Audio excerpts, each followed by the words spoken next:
পারবে না, কেউ আমার হাত থেকে বাঁচতে পারবে না। আমি নিশ্চিত রায়, ওই স্বপ্ন ভাঙার কারিগর।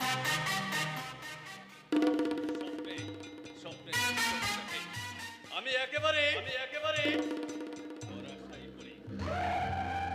আমার আমার খুশির সাম্রাজ্য করে তুলতে চাই।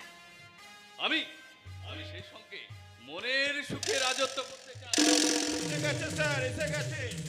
কে এসে গেছে? সেই মেয়েটা। ও, কমললতা।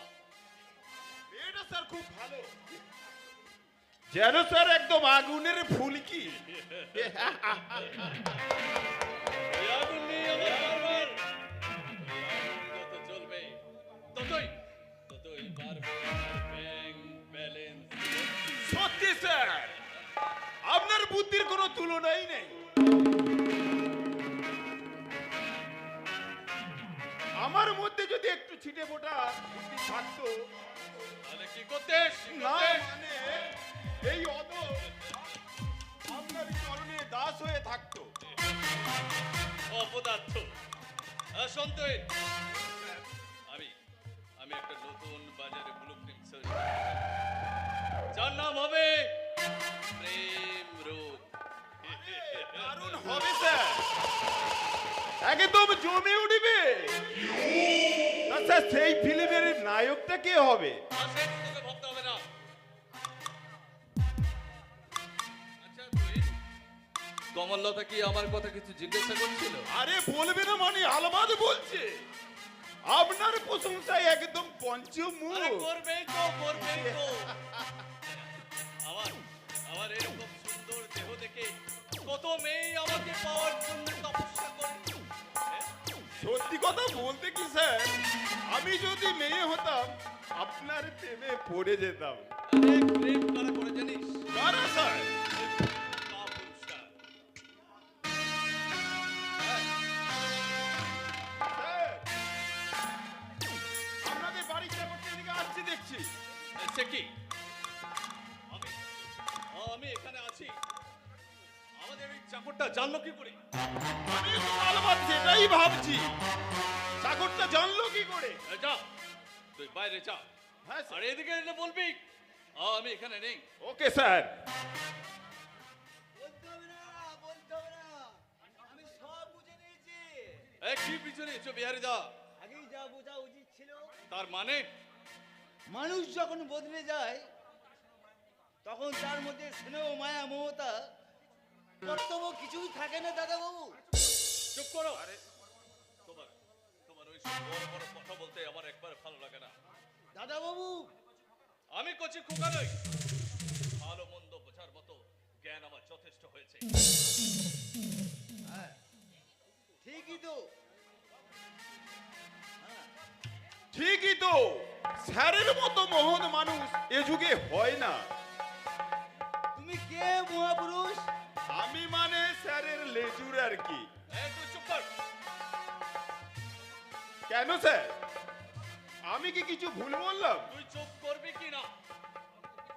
ওকে শুধু শুধু ধমকাচ্ছ কেন দাদা বাবু? ও যা সত্য তাই তো বলেছে। চলো চলো দাদা বাবু, তুমি বাড়ি চলো, দাদা বাবু ডাকছে। না, ডাকলে আমাকে যেতে হবে।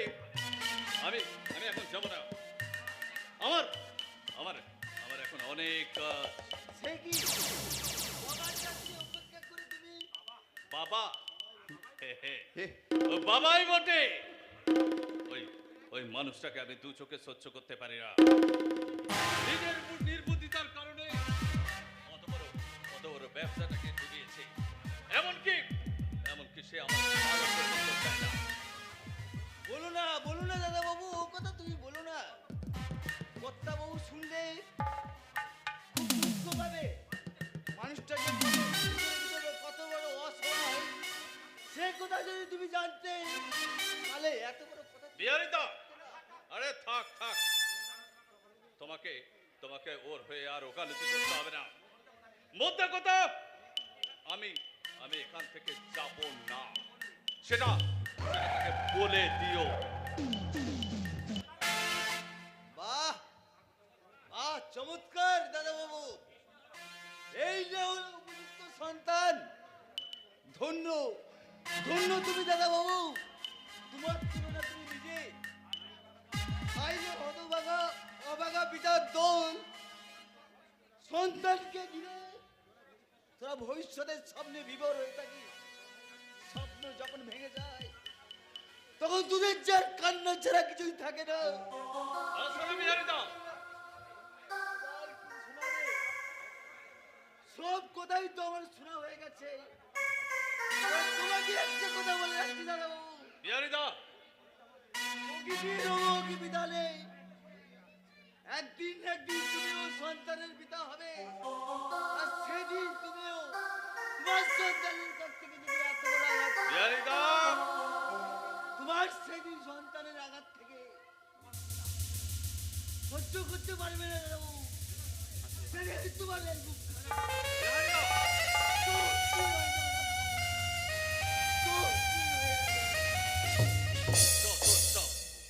যত সব ভোগাস সেন্টিমেন্ট, এই জন্যে পুরো মানুষগুলোকে আমি দু চোখে সহ্য করতে পারি না। একদম ঠিক কথা বলেছেন স্যার। হ্যাঁ সন্তহীন, বলুন স্যার। এই যা আপনাকে আসল কথাটা বলবো বলি তো বলা হলো না। কি কথা? সেই দিন মালপরের বস্তিতে দেখলাম ভাস্কর তার সুন্দর স্ত্রীকে নিয়ে সুখের সংসার বেঁধেছে। ঠিক দেখেছিস? ভাস্কর শুনেছিলাম পুলিশের গুলিতে মারা গেছে। ভুল দেখেছেন স্যার। এই প্রমাণ করতে পারবি? ইয়েস, আলবাদ প্রমাণ করে দিতে পারবো। হ্যাঁ, মিলে যাচ্ছে মিলে যাচ্ছে। আমাকে ভাস্কর একদিন বলেছিল এই পাপ পুরি ছেড়ে সে চলে যাবে। তার এই কথাটা মনে পড়ে যাচ্ছে আমার।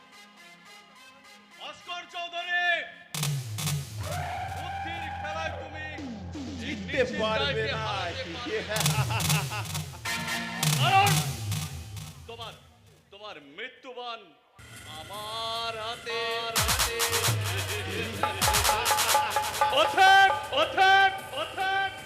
তোমাকে এই পুরনো আস্তানায় আবার ফিরে আসতে হবে।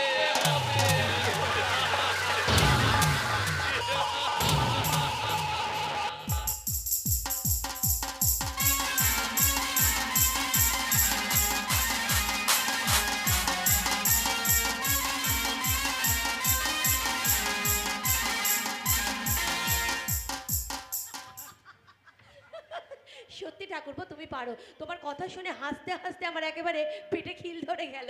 আরে আমি তো তোমার ওই হাসি মুখটাই দেখতে চাই বৌদি। ঠাকুরপো, তুমি মুখ গোমড়া করে বসে থাকলে আমার যে কিচ্ছু ভালো লাগে না। ও কি আমি মুখটা গোমড়া করে থাকি? হ্যাঁ, হুম? থাকুই তো, দাদা যখন বাড়িতে থাকে না তোমাকে দেখে মনে হয় তুমি আর তোমার মধ্যে নেই। তুমি যেন একটা নিশ্চুপ জড় পদার্থ হয়ে গেছো। দাদার ভাইটি মেয়েদেরকে বেশি চিনে ফেলেছে, তাই তাকে আর বেশি দিন বাইরে রাখা যাবে না। তার মানে গেঁথে দিতে হবে। দোহাই দোহাই বৌদি, এই কাজটি এত তাড়াতাড়ি যেন করতে যেও না, তাহলে আমি একদম মারা পড়ে যাব। আগে আমি আমার ভার বইবার ক্ষমতা অর্জন করি, তারপর না হয় তো দেখা যাবে। হুম, আমি আমি তোমার কোনো কথাই শুনবো না ঠাকুরপো, কোনো কথাই শুনবো না। আমার জানাশোনা একটা মেয়ে আছে, মেয়ে কি কি নাম তার? তারা। তারা হলো না বৌদি, হলো না, নাম তার মালা। মালা? কে মালা? ইয়ে মানে ওই ফুলের মালা আর কি। ও তাই বলো, আমি ভাবলাম মালা নামে কোনো মেয়ের কাছে বুঝি তুমি গোপনে কথা দিয়ে রেখেছো। আরে তাই কখনো পারি? আমার মাথার ওপর গার্জেন আছে না। শোনো ঠাকুরপো, তোমার বিয়ের জন্য আমি মেয়ে দেখতে যাব এবং আমার পছন্দ মতো তোমাকে বিয়ে করতে হবে।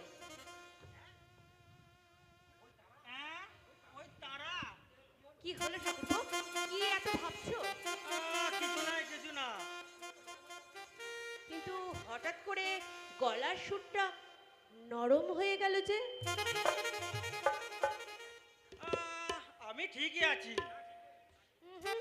একদম তুমি ঠিক নেই। কেন? আমাকে দেখে তোমার কি মনে হচ্ছে? সব চপ খাবে? গরম গরম মোচার চপ। না না না, এই গেটম্যানকে ঘুষ দিয়ে লাইন ক্লিয়ার করা যাবে না ঠাকুরপো। তার মানে? তাহলে এখন কি হবে বৌদি? পাগলে কি না বলে, ছাগলে কি না খায়, গাধাকে যত পেটায়, গাধা কি ঘোড়া হয়।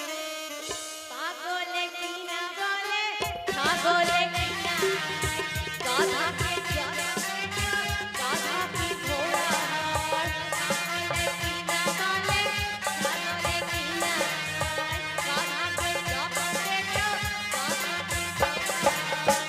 যে যা বলে আমার কি আসে যায়, পাগলে কি না বলে, ছাগলে কি না খায়। ও দাদা পায়ে পড়ি রে, মেলা থেকে বইলে দে। ও দাদা পায়ে পড়ি রে, মেলা থেকে বইলে দে। দাদা পায়ে পড়ি রে, মেলা থেকে বইলে দে। সত্যি সত্যি বৌদি, তুমি না যাও, যাও, আশীর্বাদ করি বৎস, তোমার মনোবাঞ্ছনা পূর্ণ হোক।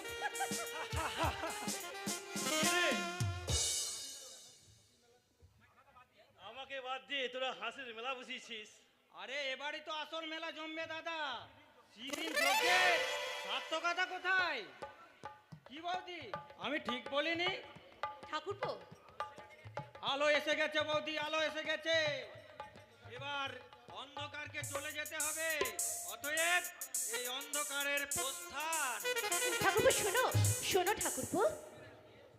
শুনবে না ফিরে, শুনবে না। ভাইটি আমার জানে দাদা তার বিধবা ব্যথায় অস্থির হয়ে গেছে। তাই বুঝি? হ্যাঁ ঠিক, ঠিক তাই। এই এই মুহূর্তে কি মনে হচ্ছে জানো? কি মনে হচ্ছে তোমার? মনে হচ্ছে এ কি সত্যি না স্বপ্ন। জানো, এ তোমার স্বপ্ন নয় গো, এটা সত্যি সত্যি সত্যি। ভালোবাসা জীবন থেকে অনেক বড়,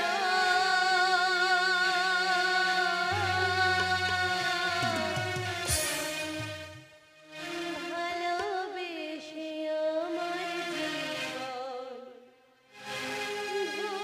ধন্য করো।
ভালোবাসা এলোমেলো হয়ে যাবে না তো?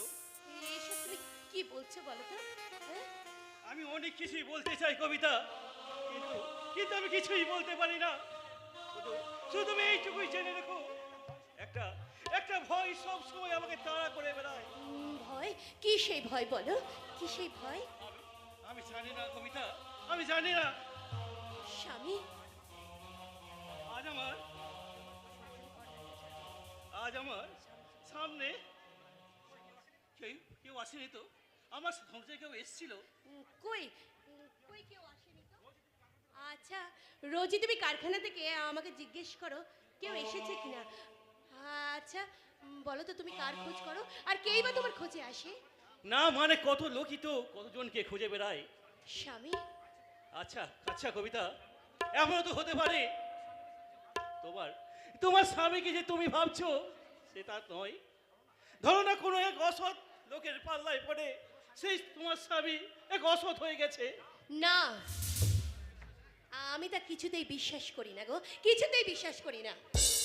আমার আমার উপর তোমার এতখানি বিশ্বাস কবিতা?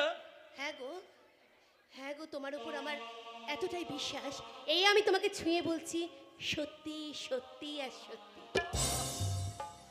বুক থেকে আমার একটা পাষাণ ভেঙে গেল। জানো কবিতা, এই অর্পণের চাহিদা ফাঁকা হয়ে গেলি আমি আমি এই বস্তি থেকে বহু দূরে চলে যাব। সেখানে ছায়া ঘেরা সবুজ গ্রাম, ওখানে ওখানে আমাকে প্রতিনিয়ত হাত ছাড়ে দিয়ে ডাকে। দিঘির জল, হাসিদের প্যাক প্যাক ডাক, আর ওই মাঠ ভর্তি কাশফুল, সেখানে সেখানে আমরা নতুন করে ঘর বাঁধবো। খুব ভালো হবে গো, খুব ভালো হবে। ওই গায়ের সোদামাটির গন্ধ আমার না ভীষণ ভালো লাগে। সেখানে ওই কিশোর কিশোরীদের সহজ সরলতা, তারপরে নবান্নের উৎসব, লক্ষ্মীর ঘট আর ইতু পূজা। কি ভাবছো কবিতা? ভাবছি সেই দিন কবে আমার জীবনে আসবে। ভাবতে হবে না, এসে গেছে সেই শুভ দিন। এই যে আপনারা,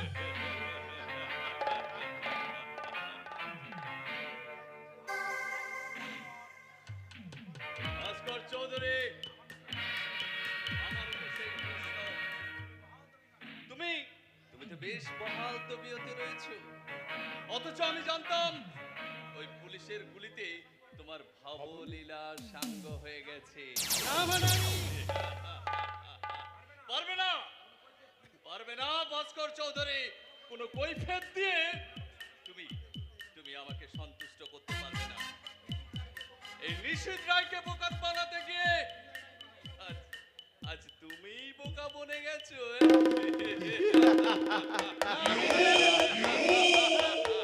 না মানে স্যার, প্রতিটি জীবেরই তার জীবনের প্রতি একটা লোভ থাকে, তোমারও থাকাটা স্বাভাবিক, কিন্তু কিন্তু তার অর্থ এই নয় নয় যে তোমার অন্নদাতা মালিককে তুমি বিশ্বাসঘাতকতা করবে। আরে ঠিকই তো, স্যারের মতো মহৎ মানুষকে মোহন মোহন কি বলে জানো তুহিন? কারোর দুর্বলতার সুযোগ নিয়ে তাকে ইচ্ছাকৃত ওই নরকে নামানোকে যদি মহৎ বলা হয়, তবে সেই মহৎ শব্দটাকে এই অভিধানের পাতা থেকে চিরতরে মুছে দেওয়া উচিত। তাই নাকি? তুমি তুমি অনেক বদলে গেছো ভাস্কর চৌধুরী। ঠিক আছে, তোমার তোমার এই প্রশ্নের উপযুক্ত জবাব আমি আমি ঠিক সময়ে দেব। তার আগে আমি জানতে চাই তোমার তোমার এই কর্মের প্রতি বিতৃষ্ণার কারণটা কি? বাপকে ঘৃণা করি বলে? পাপ! পাপ। আরে কোন চিন্তা মনে এলাম রে, হ্যাঁ? যদি বাঁচতে চাও স্যারের পা ধরে ক্ষমা চেয়ে নাও। স্যার আপনি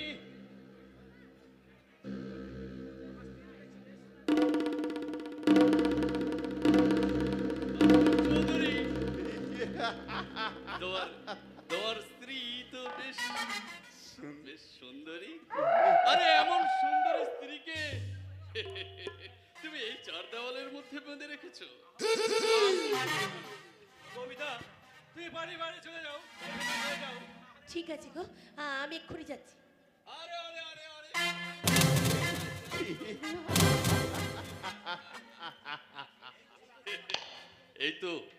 এই তো সবে আকাশে মেঘ জমেছে, এরপর এরপর ঝড় উঠবে, ভয়ঙ্কর ঝড়। আর সেই ঝড়ে তোমার তোমার ওই স্বামী দেবতার কেমন ভয় করে রয়েছে দেখে। সে ভাবছে তার স্বপ্নের বাসাটা যেন কোনো ক্রমেই আর রক্ষা পাবে না। পথ ছেড়ে দিন বলছি, আপনি আমাকে যেতে দিন। আরে অবলা নারী তো তুই, আরে আগে তো আরে সতীত্বের পরাকাষ্ঠা দেখাতে গিয়ে একটু দেখবি সব ঠিক হয়ে যাবে। আপনি ভুল করছেন। মোহের টানে আপনার চোখের ওই দৃষ্টি আবছা হয়ে গেছে, তাই সত্যকে মিথ্যা আর মিথ্যাকে সত্য ভেবে আপনি মনে মনে ভাবতে বসেছেন। কিন্তু একটা কথা আপনি মনে রাখবেন,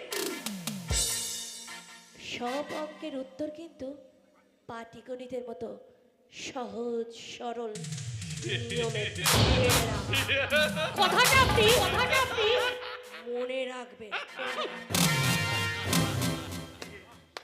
বাহ ভাস্কর চৌধুরী, বাহ, বেশ বেশ খাসা বলে গেল। হ্যাঁ, আরে তুমি তো খুব ভাগ্যবান হে ভাস্কর চৌধুরী।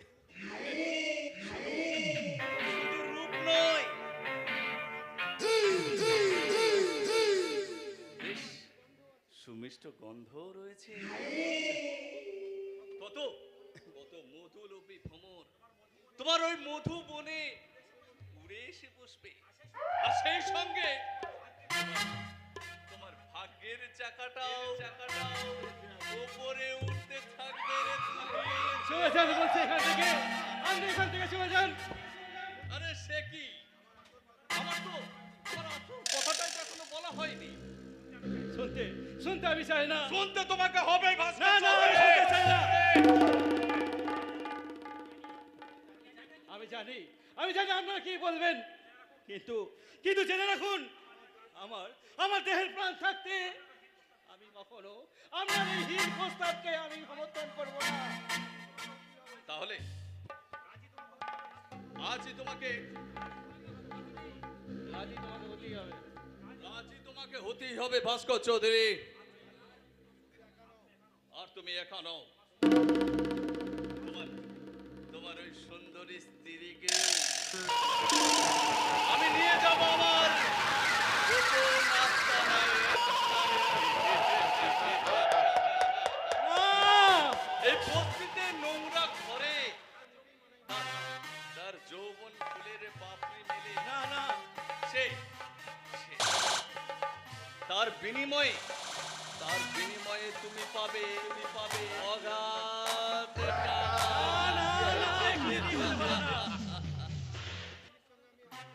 আর আমি কবিতার সাথে প্রতারণা করতে পারবো না। ভেবে দেখো ভাস্কর, পারবো না কবিতার সাথে এই প্রতারণা করতে। শহরের বুকে তোমার বাড়ি হবে, গাড়ি হবে, এমন অনেক অগাধ সম্পত্তির মালিক হবে তুমি। তোমার ওই সুন্দরী স্ত্রীকে সামনে রেখে তুমি অনেক টাকা রোজগার করতে পারবে। না।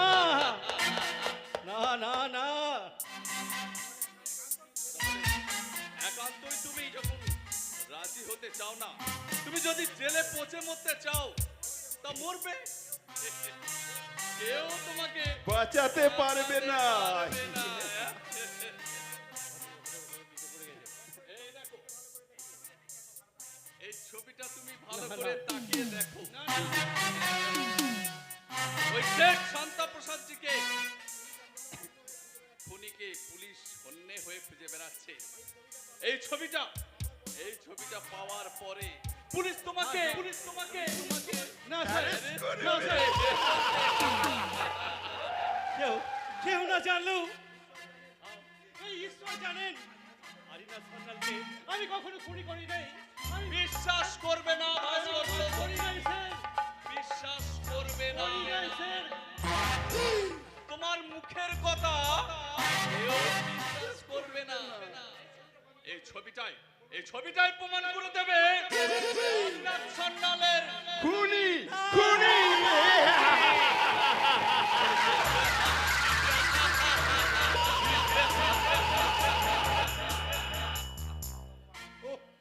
ও ভগবান, আসল কথাটা আমি ছেড়ে ফেললাম। এবার এবার তুমি তোমার কথা ভাবো, যত যত খুশি ভাবো। তবে হ্যাঁ, আমি তোমাকে 7 দিন সময় দিলাম ভাস্কর চৌধুরী।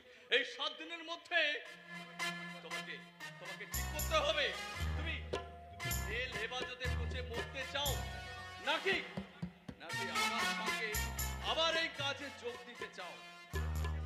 আর সেই সঙ্গে একটা কথা তোমাকে বলি, তুমি তুমি জেলে যাওয়ার পরে তোমার তোমার ওই সতী সাধ্বী স্ত্রী তোমার অপেক্ষায় স্যার ক্ষমা করুন স্যার। সে তার দেহের জৈবিক ক্রীড়া চরিতার্থ করতেই পর পুরুষের কণ্ঠলগ্ন হয়ে না স্যার, না। সে জীবনটা Yes! এটাই হচ্ছে জগতের নিয়ম।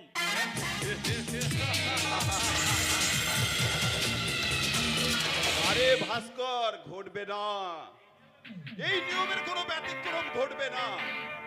অতএব তোমার ওই স্ত্রী অন্তর প্রাণ হয়ে নিজের বাকি জীবনটা শেষ করে দিও না, কেমন? আমি কিছুই ভাবতে পারছি না, ঘুরছে আমার মাথাটা বন্ড বন্ড করে ঘুরছে। আমি জানি কিছুই দেখতে পাচ্ছি না। এ কি হলো আমার? মুহূর্তের মধ্যে জীবনের সমস্ত আলো আমার নিভে গেল, সাদ আশঙ্কা সব হারিয়ে গেল। কবিতা, কবিতা, তুমি পালিয়ে যাও, তুমি পালিয়ে যাও, তুমি পালিয়ে যাও। কবিতা, কবিতা, কবিতা, কবিতা এখানে নেই, বলছি তো কবিতা এখানে নেই। এই ভাস্করের গদ্যময় জীবনে কবিতা কখনো থাকতে পারে না। কি হয়েছে ভাস্কর? তোমার কি শরীর খারাপ নাকি? না, আমি সম্পূর্ণ সুস্থ। আমি তো সম্পূর্ণ সুস্থ। একই কবিতা, কি হয়েছে ভাস্কর?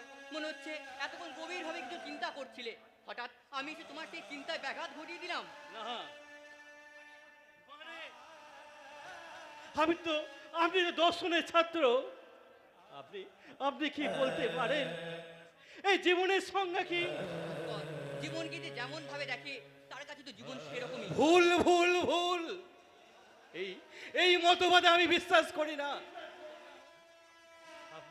আপনি জানেন না, এক শ্রেণীর স্বার্থপর মানুষের প্রশস্ত ললাটকে লক্ষ্য করে লোহ সলকা ছড়ে কি মারে। বলছো ভাস্কর তুমি? আর এই হতভাগ্য মানুষ হাহাকার করে কাঁদতে তুমি কি থাকে। বলছো? এই তীব্র দাওয়াদহে গাছের কোনো মূল্য হয় না রে কবি। আমি এক শুকিয়ে যাও মূল্যহীন একটা গাছ, আর আমার সার স্বপ্ন আশা আকাঙ্ক্ষা সব শেষ হয়ে গেছে গোবিন্দা, আমার সব শেষ হয়ে গেছে, আমার সব শেষ হয়ে গেছে, আমার আশা আকাঙ্ক্ষা সব শেষ হয়ে গেছে। আজ আমি এক মূল্যহীন পরাজিত এক সৈনিক। আমি ভাস্কর, ভাস্করের কথা তো আমি কিছুই বুঝলাম না। শুধু তাই নয়, যে ভাস্করের আমাকে দেখলে আনন্দের সীমা থাকে না, সে দেখে আজকে হঠাৎ, না এর মধ্যে নিশ্চয়ই কোনো রহস্য আছে, কিন্তু কি সেই রহস্য? এর মধ্যে একটা দাদা, তুমি এসেছো দাদা?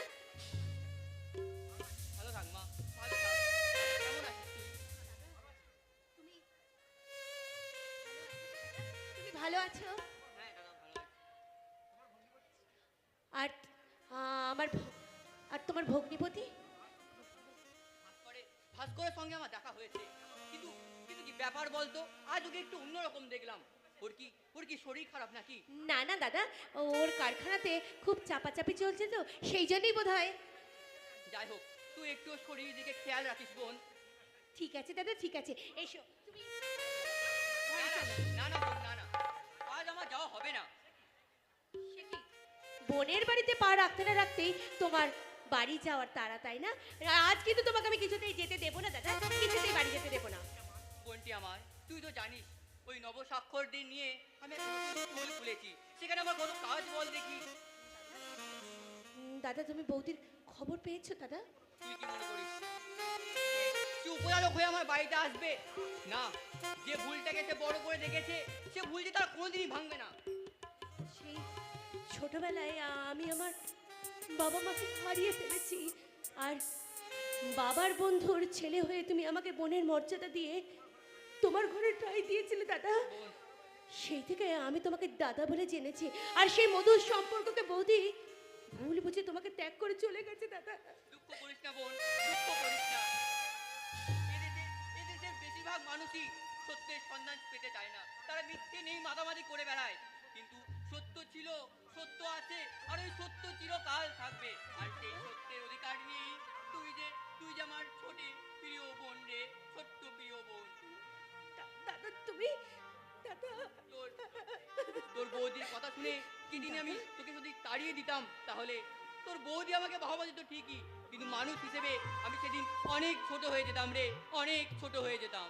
দাদা দাদা দাদা, এমন মহৎ মানুষকে যে চিনতে পারে না, তুমি বুঝতে পারলে না বৌদি? তুমি দাদাকে বুঝতে পারলে না, আর এটাও তুমি জানতে পারলে না যে স্বামীর ঘরই হলো মেয়েদের আসল ঘর। কিন্তু কিন্তু তোমার এই পাপের প্রায়শ্চিত্ত তোমাকে একদিন করতেই হবে বৌদি, তোমাকে এই পাপের প্রায়শ্চিত্ত একদিন করতে হবে।